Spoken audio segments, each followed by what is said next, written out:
हजुरहरुलाई प्रियाको किचनमा स्वागत छ। आज मैले हजुरहरुको लागि बटर पनीर मसलाको रेसिपी लिएर आएको छु। हजुरहरुलाई मेरो रेसिपी मन परेको छ भने मलाई सब्स्क्राइब गर्न नबिर्सिनु होला। साथसाथै लाइक कमेन्ट पनि गरिदिनुस् होला। बनाउन सुरु गरौँ है। मैले हिट अन गरेर ओक राखिसकेको छु। थोरै तेल राखौँ। अब बटर पनीर मसाला भनेपछि बटर चाहियो हैन। तेल चाहिँ मैले यो बटर नडढोस् भनेर मैले राखेको हो। अब बटर तातिदै गर्छ। सँगसँगै हामीले यो सुकमेल मैले चाउडा लिएको छु यो पनि राखिदिउँ। 5 वटा ल्वाङ छ यो पनि राखिदिउँ। त्यसपछि लसुन राखिदिउँ। अदुवा पनि राखिदिउँ। त्यसपछि यसलाई एकछिन भुटौँ। 4 वटा सुकेको डल्ले खोर्सानी लिएको छु यो पनि राखौँ। अब काजु राखौँ। काजुलाई पनि हल्का फ्राई गरौँ। अब प्याज राखिदिउँ। प्याजलाई एकछिन भुटौँ। प्याज पनि फ्राई भइसक्यो। अब टमाटर राखिदिउँ। र टमाटरलाई पनि भुटौँ। बेसार राखिदिउँ। चिल्ली पाउडर राखिदिउँ। बेसार र रेड चिल्ली पाउडर राखेर पनि यसलाई हामीले भुट्नुपर्छ।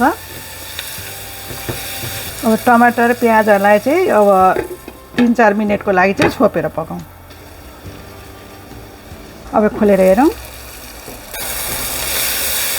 हाम्रो यो टमाटर प्याजहरू सबै चिज भुटिसकिएको छ।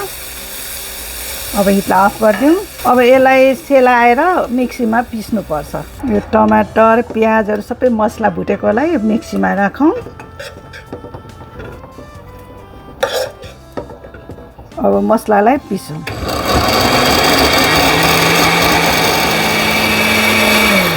अब मसला तयार भइसकेको छ। मैले फेरि अब हिट अन गरेर ओक राखिसकेँ। ओक तातिसकेको छ। थोरै तेल राखौँ। अब बटर राखौँ। तेजपात राखिदिउँ एउटा। अब यसमा जिरा धनियाको पाउडर राखिदिउँ। बेसार राखिदिउँ। चिल्ली पाउडर राखिदिउँ। अब मसलालाई भुटौँ। थोरै पानी राखेर भुटौँ।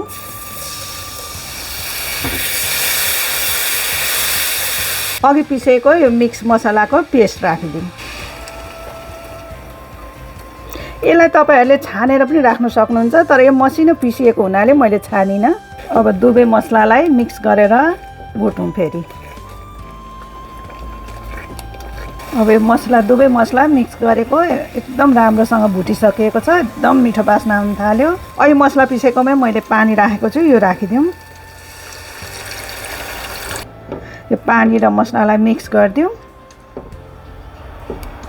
अब पनिर राखिदिउँ। पनिर चाहिँ मैले फ्राई गरेको छुइनँ किन धेरै तेल हुन्छ हैन। अनि यतिकै गऱ्यो भने पनि सफ्ट हुन्छ पनिर र मिठो हुन्छ।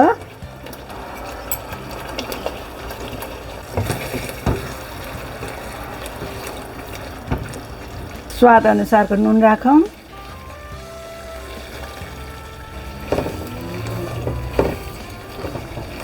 अब गरम मसला पनि राखिदिउँ। कसुरी मेथी लिएको छु यो पनि राखिदिउँ। यसरी माडेर राखिदिउँ। यसलाई चलाइदिउँ। अब धनियाको पात पनि राखिदिउँ।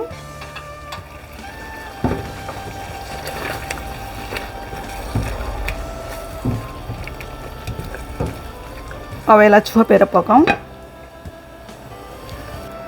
अब हेरौँ।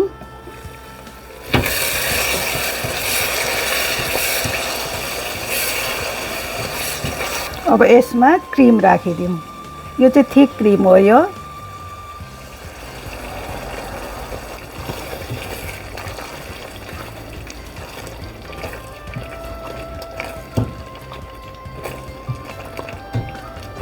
अब फेरि 2-3 मिनेट पकाउँ।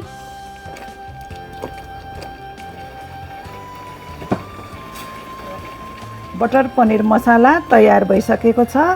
अब म सर्भ गर्छु है।